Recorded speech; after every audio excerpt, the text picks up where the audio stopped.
And if you don't have any heart problems, you're going to find out tonight how to prevent them. And if you do have heart problems, you're going to find out tonight how you can conquer them, because we live in a body with an inbuilt ability to heal itself. And never should we make a decision on this, on fear. Second, one lady was on an aspirin every day. And I said, "Do you know you can stop that?" She said, "I cannot. The doctor said I will die." And that's why Psalm 146 verse 3 says, "Put not your trust in princes, neither in the Son of Man, in whom there is no help. Their breath goes forth, they return unto their earth. In that very day their thoughts perish," describing what happens when we die. In other words, they're just a human being. They're just another person. And then the next verse, verse 5 says, "Happy is he that hath the God of Jacob as his help, who made heaven, earth, sea, and all that in them is," that includes us, "that keeps truth forever." So I want to show you two systems of supposed healing. One's based on fear, and it's based on a theory. Notice it's a theory. In fact, Charles Darwin, who basically made first the theory of evolution famous, he said his theory rested on what they would find on the inside of the cell. Do you know what that means? What we know about the inside of the cell, it's a literal city inside the cell. That refutes his theory. This theory states that we evolved, and because we evolved, we cannot heal, and because we cannot heal, we have to take drugs. And a whole billion-dollar industry was developed to create the drugs with the supposed ability to heal. But drugs never heal. They just change the form and location. If someone's got eczema and they put cortisone, it goes away. But for how long? 2 weeks later it comes back twice as bad. I've met people who've been on cortisone for eczema, psoriasis for 20 years. Is it healing? No, all it's doing is masking the symptoms. This system is based on deception. And that cortisone cream is a deception. You put that on, all the symptoms go. But then it comes back. No, it has not healed you. It's a trick. It's a deception. Now, if someone's whole body is covered in eczema, out of control, I acknowledge cortisone taken when it's extreme should calm it down. But in the next step, they should have the book Sustain Me and read what changes to make so that their body can conquer it. The other system is based on faith. Faith in the fact that our body was created in the image of God. By the way, what an honour to be created in the image of God with an inbuilt ability to heal itself. And sometimes herbs can be added to help heal. This is the truth. These two systems are the systems presented on how to heal the body when it gets sick today. So let's look at the heart. Why is it the number one killer in the world today? It's the number one killer in the world today because more people die from strokes and heart attacks than anything else. So what's medicine doing? What are the princes doing to reduce heart disease? Let's do an assessment of what steps have been taken. Number one, a fat-free diet. Is that right? Fat-free or low fat? And it was in about the 1970s, I think, that margarine was introduced. I've never eaten margarine. I was brought up on butter, and margarine doesn't taste anything like butter, does it? But I knew that even butter wasn't great because the cows, they're given so many antibiotics, they're eating grass that that, around the fence that had formaldehyde on it, or, some toxic, and all of those environmental poisons are stored in the fat. So when my children started eating bread, when they had all their teeth, I used to put olive oil on their bread. They'd toast their bread, put olive oil and honey on it, and they ate it as if they were eating the most wonderful dessert. And I remember watching them for a while and thinking I might taste it. See, I wasn't brought up with olive oil on bread. Do you know, it's really nice. And now I laugh putting olive oil on my bread. Do you know more people put olive oil on their bread than any other spread in the world? I got that off the Barlotti olive oil bottle piece of information. Has this fat-free, low-fat diet, getting people to stop butter and eat margarine, has that reduced heart disease? Not at all. Not at all. But actually what it has done is increased cancer because margarine is a toxic fat. Your body cannot recognise it. In fact, you're better to eat butter than margarine because margarine is so toxic. What else have they done to try and reduce heart disease? Put everyone over the age of 50 on a blood thinner, that's right. And what's the common blood thinner that people are put on? It's aspirin. Well, let me give you the side effects for aspirin. It's also called Cartia. Side effects of aspirin: stomach bleed, it's the number one cause of stomach ulcer. Brain bleed, big contributing factor to Alzheimer's. Eye bleeds, big contributing factors to deterioration of eyesight. Every drug has a side effect. Well, has that reduced heart disease? No, not at all, not at all. So what else has happened? Put everyone that has had a heart attack or a stroke on statin drugs. What are statin drugs? Statin drugs are cholesterol-lowering medication. Well, what we need to look at is what is cholesterol. The liver makes cholesterol, and it makes cholesterol using a couple of nutrients. 80% of the cholesterol that the liver makes is made from glucose, and 20% of the cholesterol that the liver makes is made from fat. Now, this one piece of information alone tells us it's not the butter on the bread, it's the bread under the butter.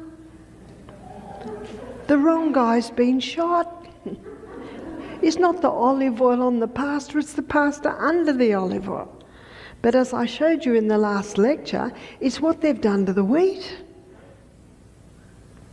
I've had many guests come to our retreats, and we had a couple from Greece, and they were in their late 20s. They said, we can't eat pasta or bread in Australia, but when we go back to Greece into our little village, we can eat that bread and we can eat that pasta.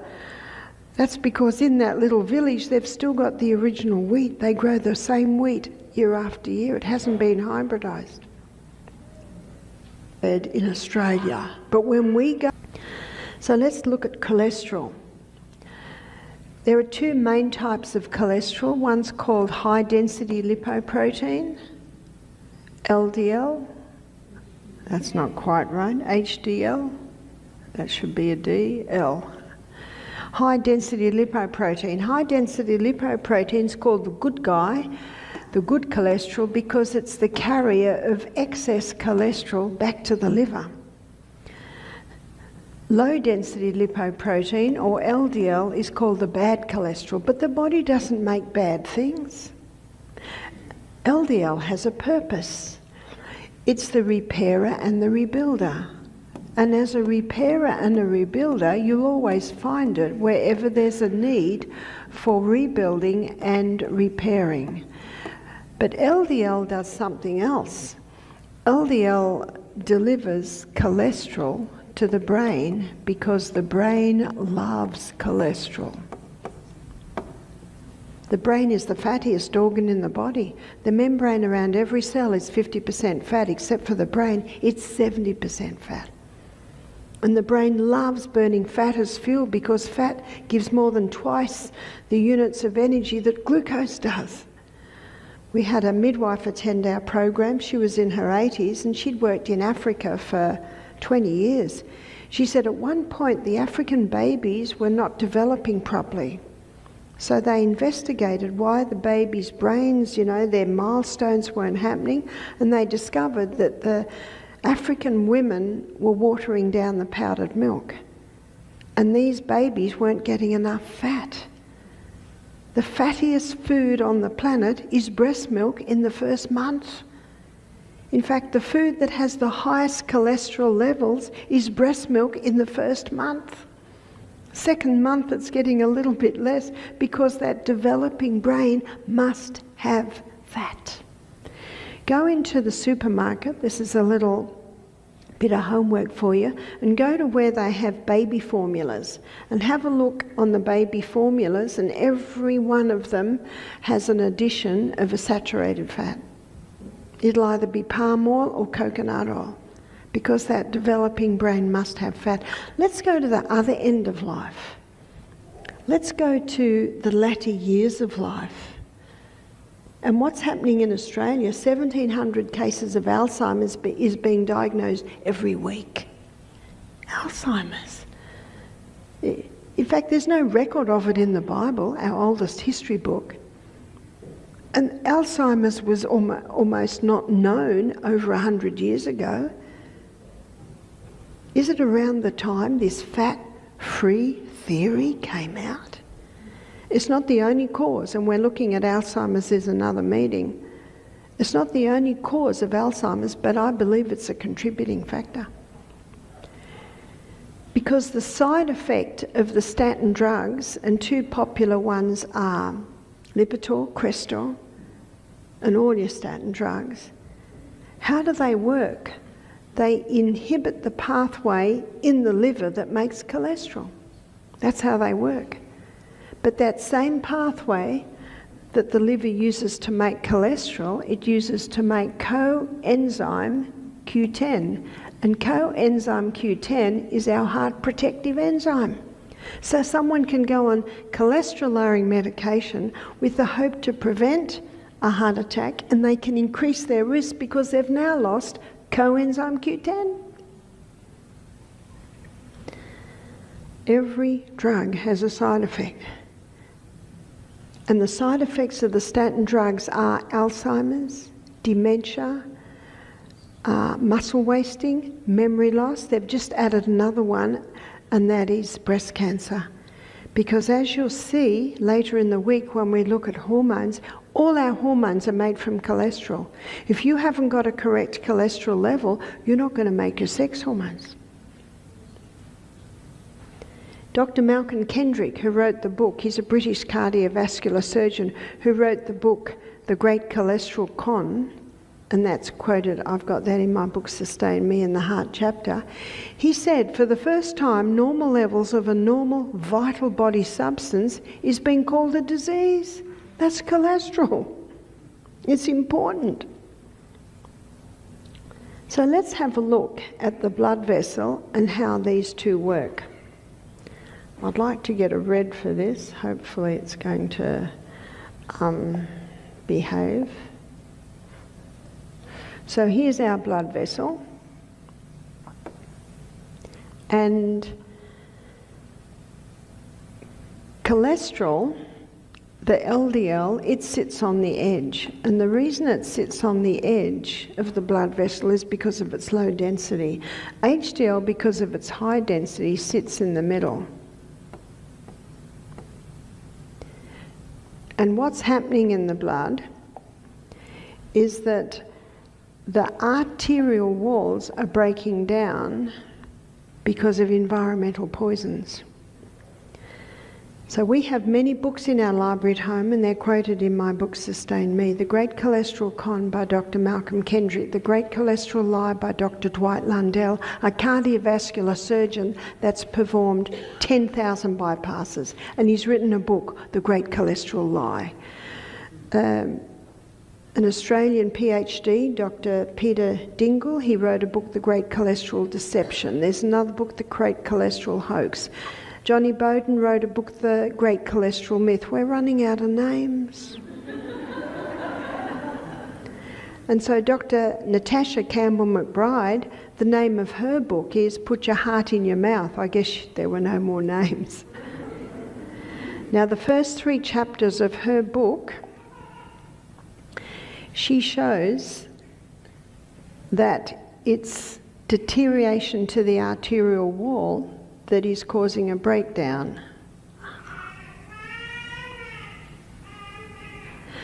So environmental poisons, they're everywhere. She spends the first 3 chapters listing them all. It's in our food, it's in our cleaning products, it's even in our clothes.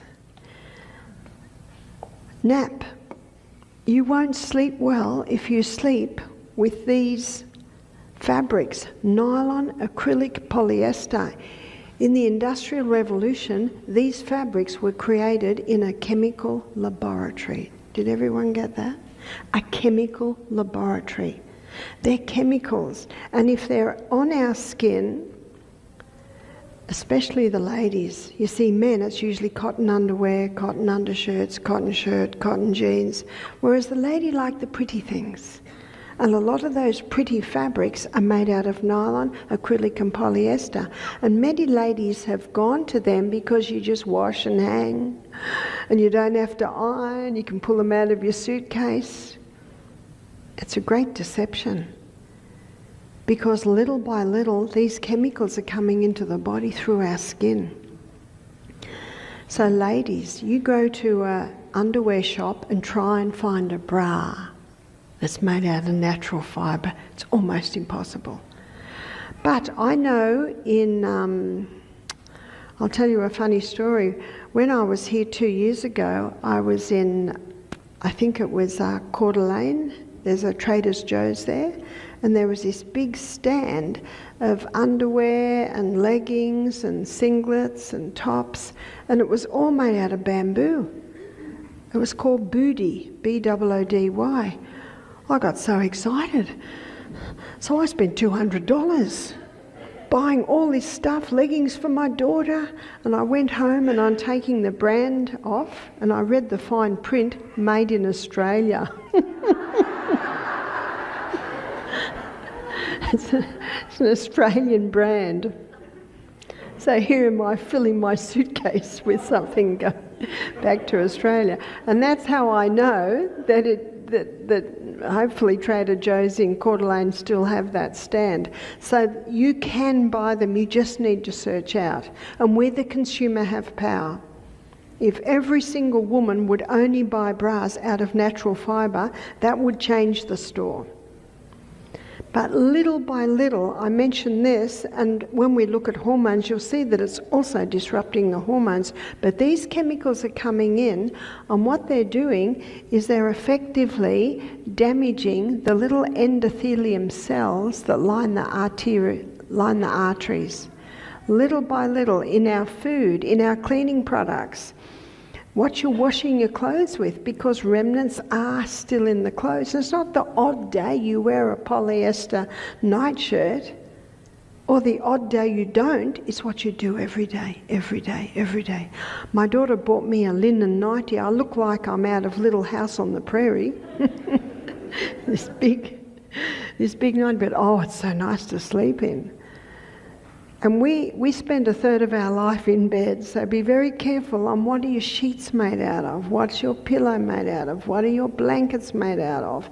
And I'm alarmed that I don't think there's been a home that I have been in my 9 months of travel that doesn't have polyester blankets. Have a look at the blankets, polyester blankets. And I'm in New Zealand, and the New Zealand sheep farmers are burning their wool because the New Zealanders are buying polyester blankets.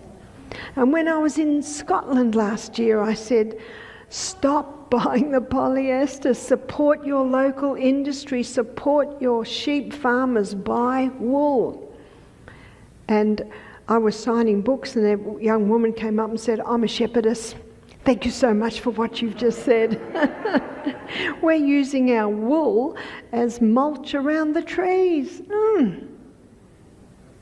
It's been a total deception, really, hasn't it? And those chemical fabrics, little by little, they're coming in, they're disrupting body functions, they're getting into the blood, and they're eating away at the arterial wall. Okay, students, what's going to plug up the holes? LDL. And so it comes along and it starts plugging up the holes. What can also damage it is not only the many chemicals that we're exposed to, but it is also exposure to mould. Mould is a toxic poison. It can come into the body and it can damage the tissues. So absolutely the processed food, we don't realise what's on that processed food, artificial flavourings and colourings, and so the damage continues. Cigarettes contain approximately 7,000 chemicals today, it is estimated. Now, do you know what that's called? That's called 85% occlusion of the arterial wall. And a friend of mine, his name's David, he's a doctor of chiropractic. He's very fit, he goes to Europe every year, cycles, 200k cycles. He eats plants, he's a vegetarian, he doesn't drink or smoke. He was getting breathless. And his friend, who's a cardiologist, did an angiogram and he said, you've got 2 arteries with 85% occlusion. You're a walking, talking heart attack, just waiting to happen. So they rushed him into hospital. They sawed I used to work in operating theatre, they saw those ribs open. They cut out the offending arteries. They cut a couple of arteries out of the back of the legs, sew that up and put them in here. And does that doctor tell the person to change their lifestyle? Change their food? No, because doctors don't study nutrition. Or they study about 4 hours in 7 years, which is crazy. I'm not against doctors. Some of my best friends are doctors. And I believe most doctors are ethical. I'm against the system that is not teaching the truth. And when the Bible says, put not your trust in princes, and there are a movement of doctors who are not putting their trust in the princes in the pharmaceutical company anymore because they don't actually tell the truth. It's like the article where I read, new cancer cure, 50% cure. Then you read the fine print, 2 people were tested and 1 died. So it's all the way see it. Is the cup half full or is the cup half empty? And so David had he had the 2 bypasses. He's 62. So I was talking to him. He said, it's genetics, Barb. Well, do you know what they're relating to genetics now? 5%. Genetics may load the gun, but lifestyle pulls the trigger. My mother died a cripple in a wheelchair with rheumatoid arthritis at 51. Notice that I'm not a cripple in a wheelchair and I'm way past 51 and I'm not dead. Because genetics may load the gun, but lifestyle pulls the trigger. That's the good news. And that's what I said, Dave. Genetics loads the gun, lifestyle pulls the trigger. He said, well, that's what my doctor said, it's genetics. He ended up coming to the retreat. And I put my detective hat on. I wanted to know why this had happened to David. And how many people would say, well, look at him. He cycles. He's plant-based. What good's it done him? But there is always a reason. Proverbs 26 verse 2, the Bible says, the curse causeless shall not come. No problem happens without a cause. So I said, tell me about your childhood, David. Did you have a happy, healthy childhood? He said, it wasn't too bad. Both my parents chain smoked. Both parents chain smoking. And this is in the 50s, 60s, where people were smoking in restaurants, people were smoking in cars, people were smoking everywhere. In fact, every sport event, all the advertising was smoking. There were smokes on the smoking advertisements all on the television. It's been a big change since then. So young David, all his childhood, he's breathing in this passive smoke.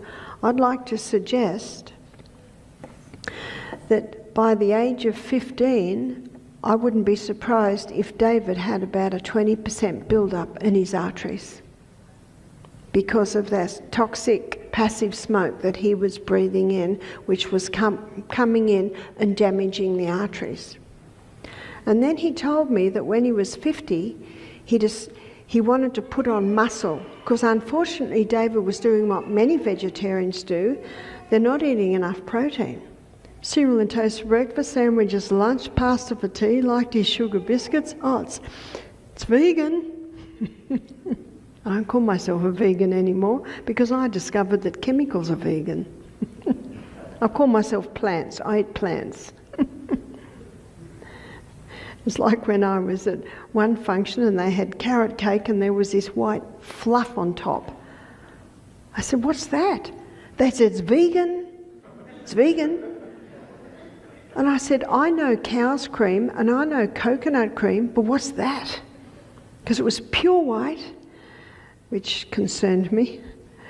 And they brought this spray can where you just spray it and all this white fluff comes out.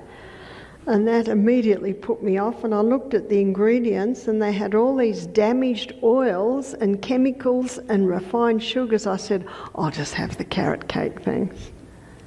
And after that experience that happened to me about 3 years ago, I don't call myself vegan anymore.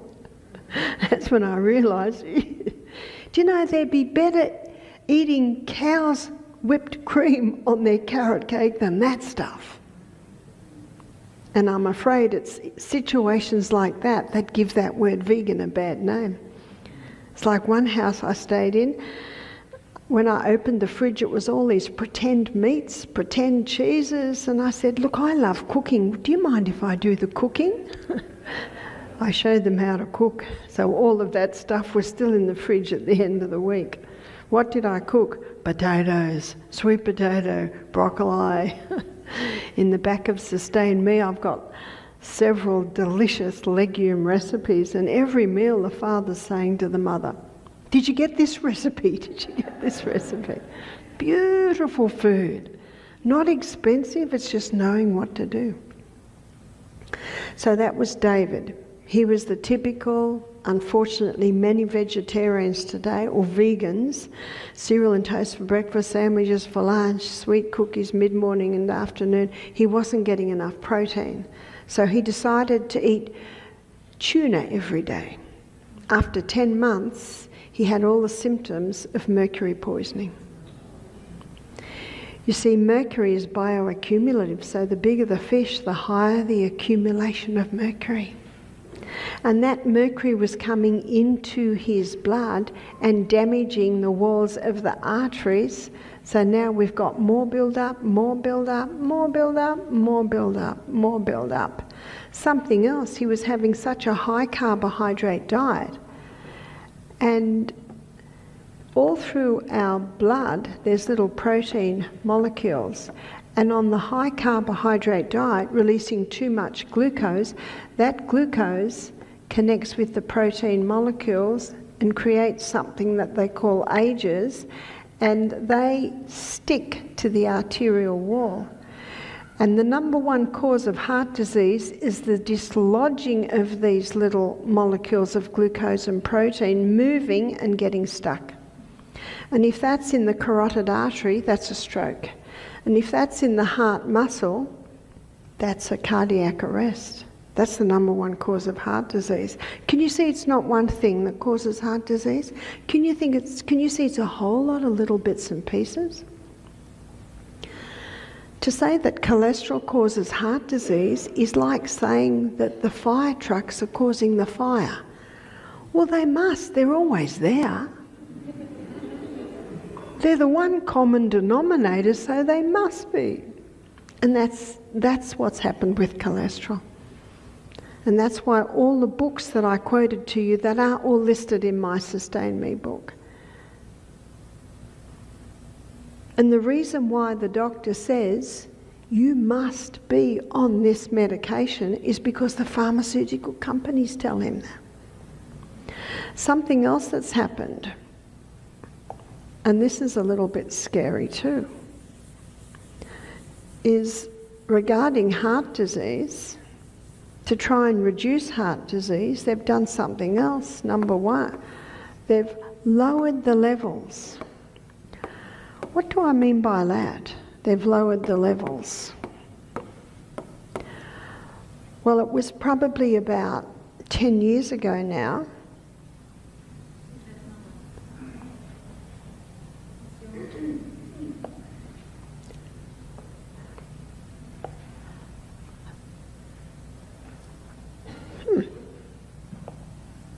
I'm getting better at it.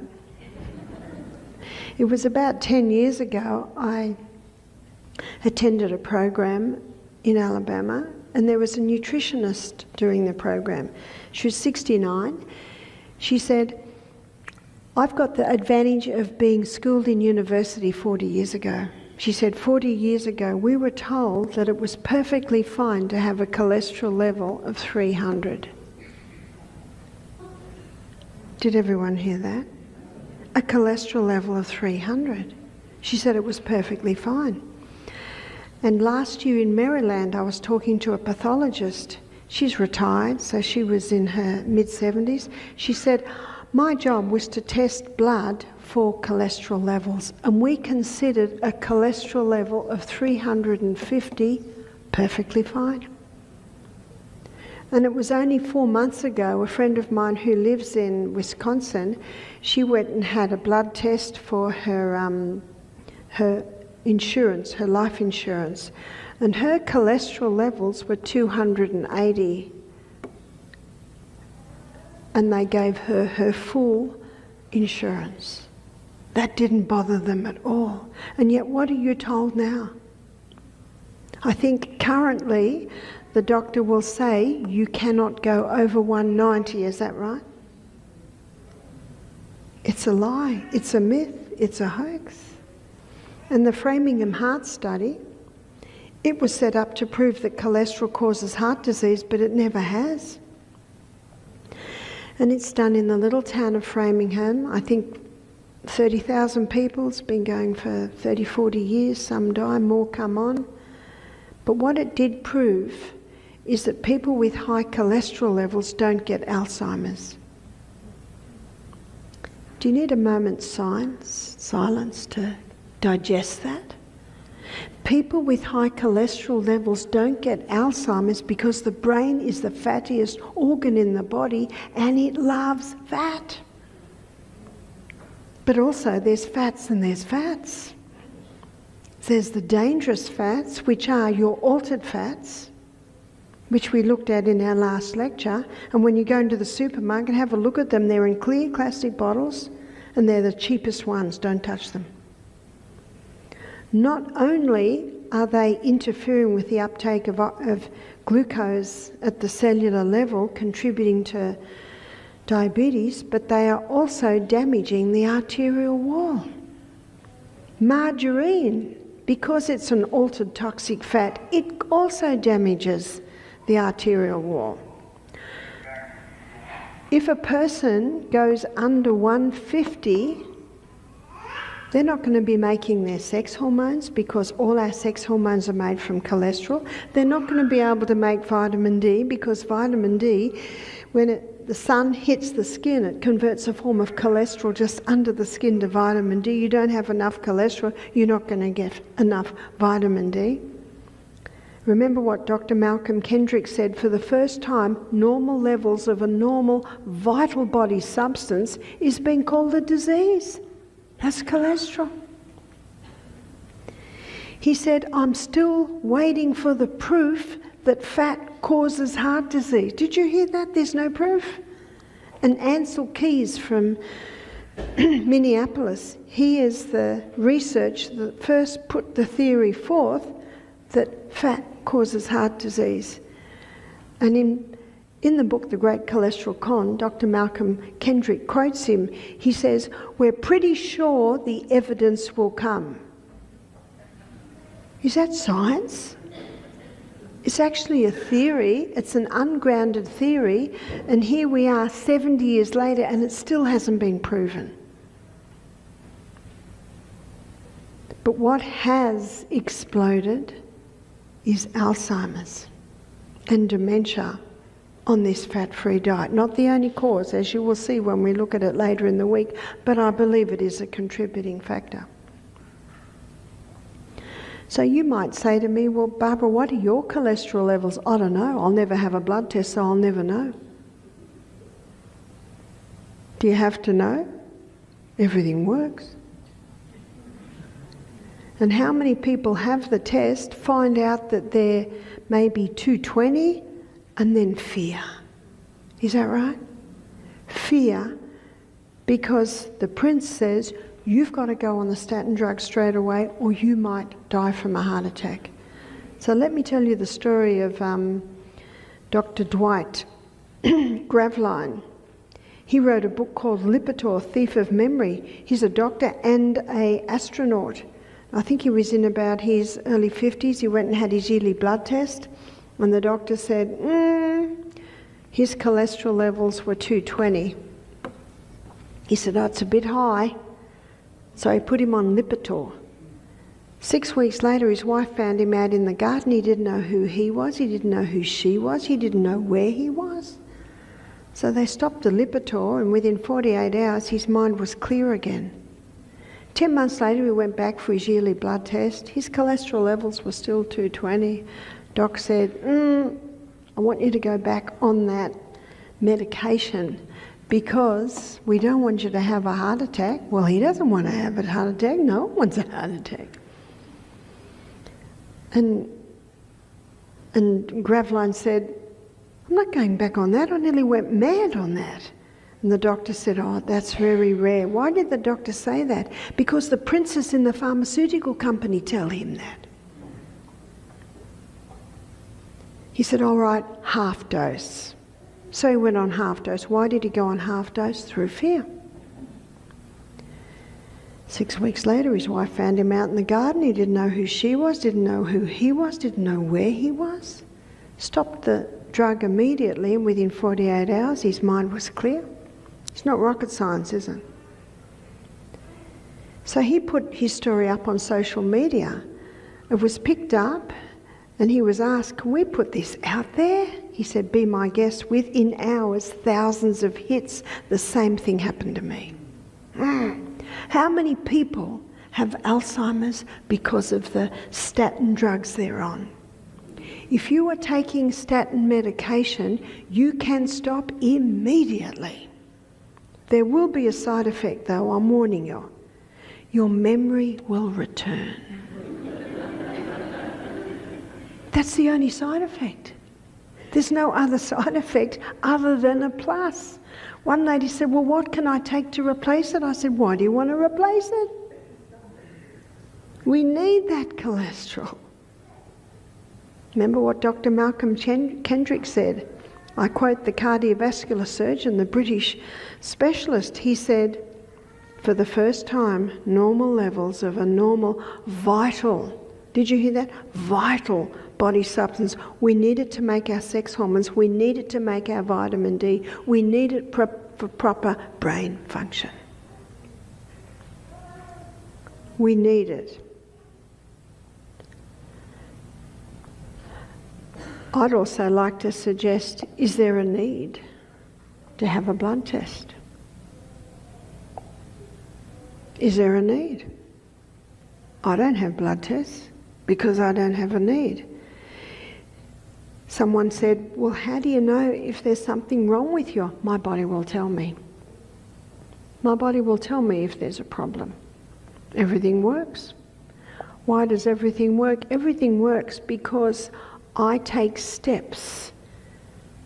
I go to bed early. I drink all my water. I eat nourishing food. So I do everything that I know the body needs. So we've looked at everything that's been implemented to reduce heart disease, and it has not. And if someone has a heart attack, they're given a protocol. No matter who you are, no matter what your age is, no matter what your size is, no matter what your health or sickness status, you're given a protocol. Have you noticed? So when my friend David, the chiropractic doctor, came to our retreat, When he heard all this, he stopped all his medication immediately. He stopped the blood thinning medication because he discovered an excellent blood thinner. It's called water.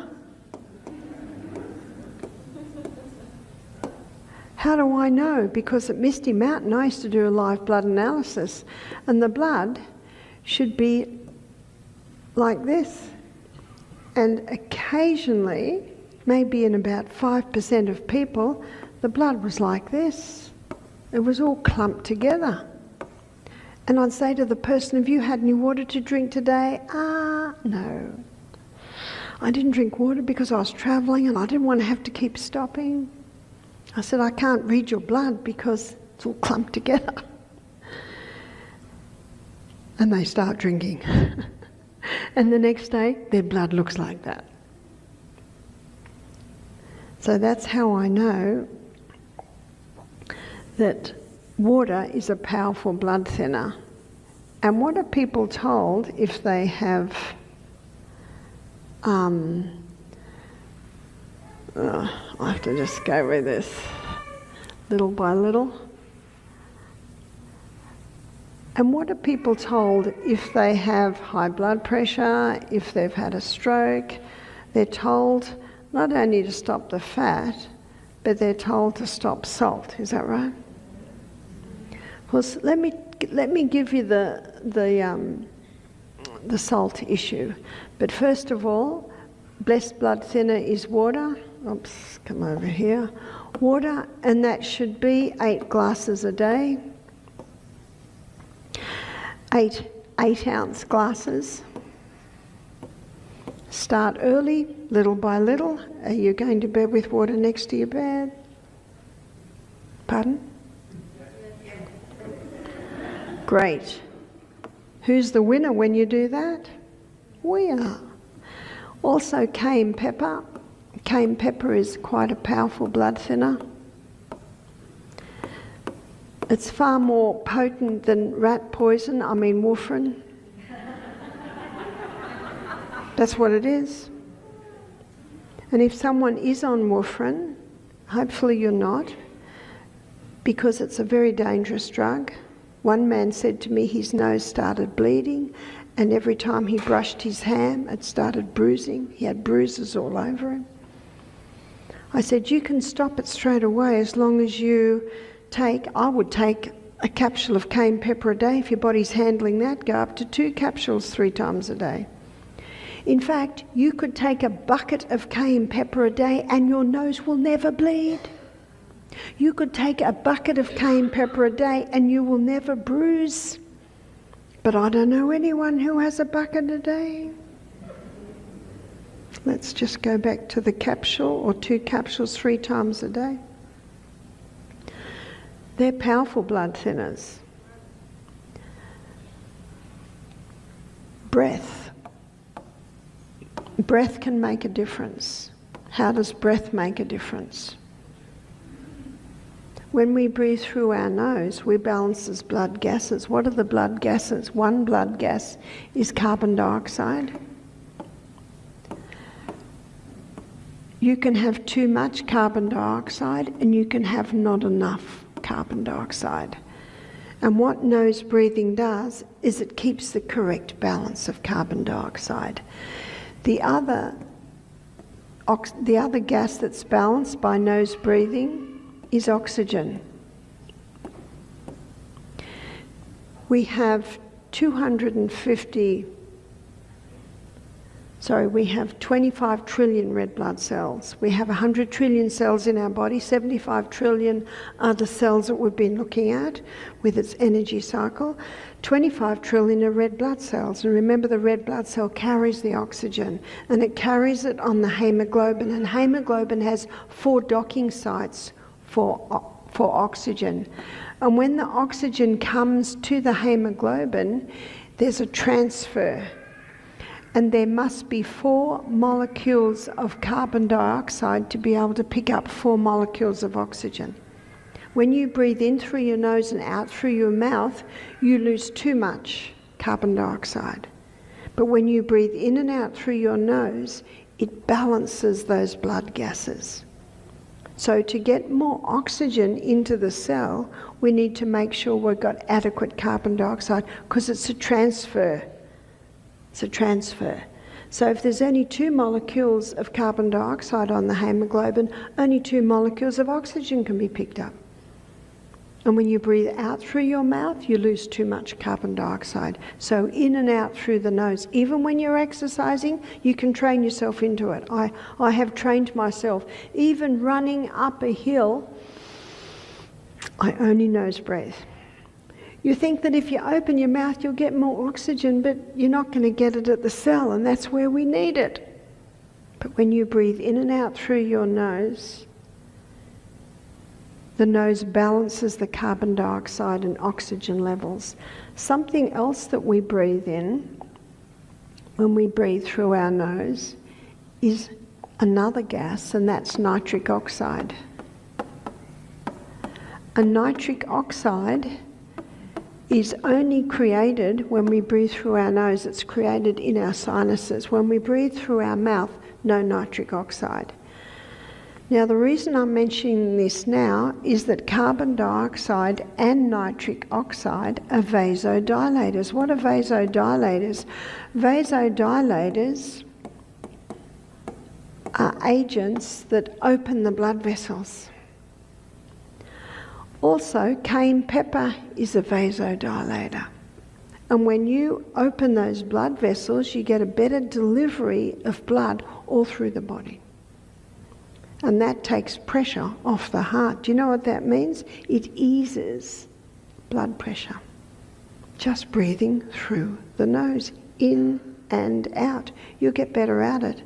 And when you breathe in and out through the nose, long, slow, deep, it stimulates your parasympathetic nervous system, and your parasympathetic nervous system is your peaceful or your calming nervous system. Just from nose breathing, deep abdominal. We should be able to put our fist in our skirt, in our pants, in our belt, because when the clothes are too tight round the waist, it inhibits abdominal breathing. Also, when your core is strong, all the muscles are connected to your spine, and that causes us to stand upright. And when we stand upright, you can use your abdominal muscles breathing. If you're hunched like this, you can't use your abdominal muscles in the breathing. So once again, we get back to core. So the other thing that I wanted to show you is exercise. So we don't need this word here, do we? Because we're not going to do that.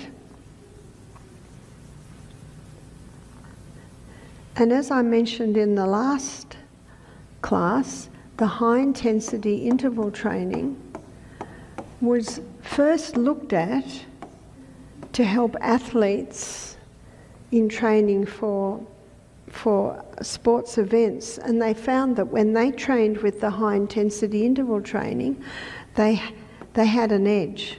So the high intensity, as I mentioned earlier, is anything that gets the heart rate up and the respiration increased. So that can be running, it can be walking very fast up a steep hill, it can be exercise bike, it can be push-ups or swimming very fast. So anything that gets that heart rate up and respiration. Recovery is resting time, but they have discovered on the research done on this form of exercise that the recovery is more powerful if your body's still moving. So on the exercise bike, you cycle very hard and fast in high intensity, and recovery times just slowly. And if you're on the rebounder, leaping high or jogging on the rebounder, it gets high intensity, and in recovery time you might be just doing the health bounce. That's just the health bounce. Or you might get off the rebounder and just do some stretches, do a little bit of upper body. So recovery time is usually 90 seconds. If your recovery time happens to be 5 minutes, that's perfectly fine, because Rome wasn't built in a day, and it's important to note what your recovery time is, because you will find that the fitter you get, the less your recovery time will be. And then it's usually done for a cycle of 6. The maths on that is approximately 15 minutes a day. Dr. Doug McGuff, in his book Body by Science, he explored this because he wanted a form of exercise that would strengthen the heart of his patients that had had strokes or heart disease. And he found that this was the most powerful form of exercise. Also, Al Sears, in his book PACE, PACE means progressive acceleration cardiopulmonary exertion, that's what PACE means. And he's also called the exercise doctor. Also, Dr. Michael Mosley, who unfortunately has passed now, but he's written some excellent books. One's called The Fast Diet, showing the intermittent fasting and how important that is. We've already looked at that, and we looked at that for diabetes. But he also has a book called The Fast Exercise, and he also looked at this high-intensity interval training. So the experts agree today that this is the best form of exercise to strengthen the heart, and no one has had a heart attack doing the high-intensity interval training. But there are reports of people having heart attacks doing 5K jogs.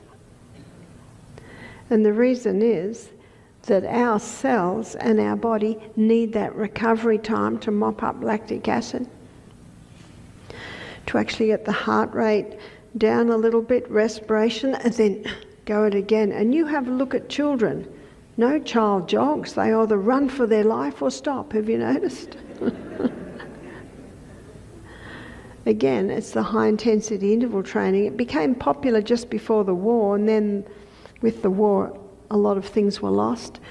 And then it first started to appear, I think it was about the 1980s. A Japanese physiologist named Tabata put his figure-skating champion girls through the high-intensity interval training, and he just found that it gave them an edge.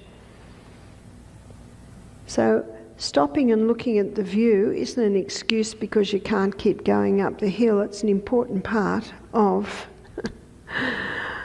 strengthening the cells, strengthening the heart to be able to form better.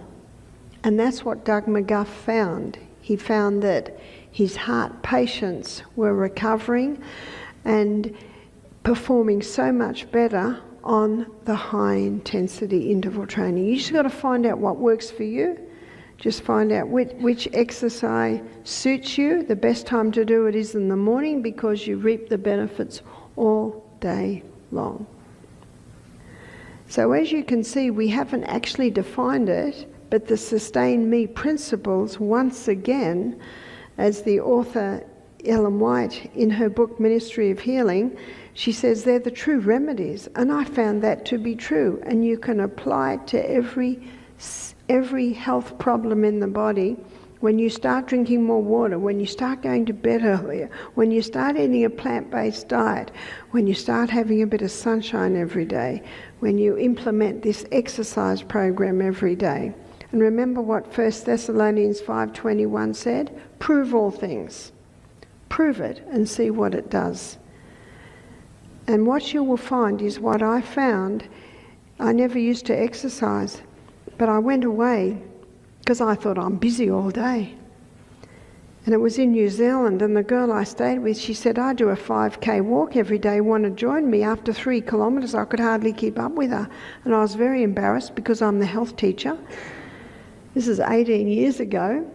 And the next day, I could hardly walk. And I said to my body, I'm hearing you. I'm hearing you. And so that's when I got home, I started to implement an exercise program and do a half-hour walk every day up and down hills. And then when I discovered the high intensity, I was even more excited. I was able to bring my exercise down to 15 minutes. And what I found was that I could just about keep up with anyone. So when I was climbing up the Rocky Mountains National Park with a 19-year-old boy and his 21-year-old mate. I kept up with him. And I said, thank you, Father in heaven, for this amazing body, and thank you for these simple principles that when you apply them to the human body, you will get the results. So I trust that you've learnt tonight how you can keep your heart with all diligence. And remember Psalm 104 verse 14, and remember the cayenne pepper and its ability not only to thin the blood, but open the blood vessels and strengthen the arterial wall, and the herb, the hawthorn berry. We've seen many people get off their blood pressure medication by going on the hawthorn berry. And the hawthorn berry strengthens the heart. And you can take it in a tablet form, you can take it as a tea, and I define it in a bit more detail in my book, Sustain Me.